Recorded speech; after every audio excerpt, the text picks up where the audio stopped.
એટલે છોકરો ઉઠાઈ લેવાની પ્રક્રિયા ચાલે 9, 10, 11, 12. 9માં આપણે ધારીએ તો 4,000 રૂપિયા સૌથી બાળકોની આવક. 9માં 4, 10માં 4, 11માં 4, 12માં 4.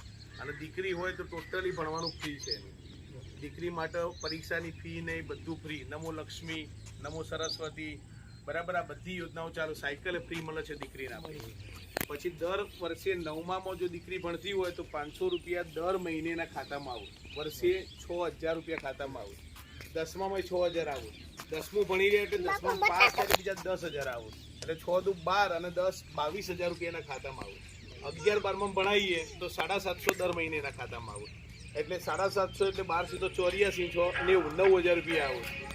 12માં 9,000, 12મું પાસ થાય એટલે બીજા પાછા એના ખાતામાં 10,000 આવે. દીકરી ભણતી હોય તો 50,000 એના લગ્નનો ખર્ચો નીકળી જાય આખો.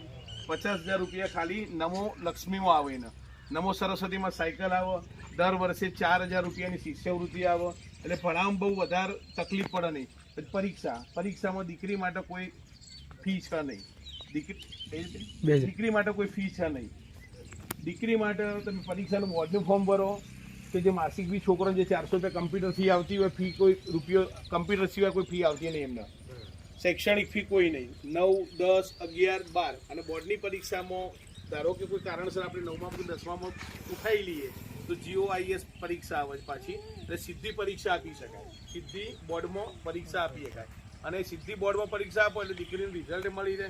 અને આપણને ખબર છે કે હાલના જમાનામાં છોકરી દીકરી હોય દીકરો હોય ભણેલો હોય તો જ કામનું છે. ભણ્યા વગર કોઈ અર્થ છે નહીં. અને ભણ્યા વગર આ દુનિયામાં કશું લેવાનું નહીં. આપણે ખેતી કરવી હોય તો ભણેલું કામનું છે.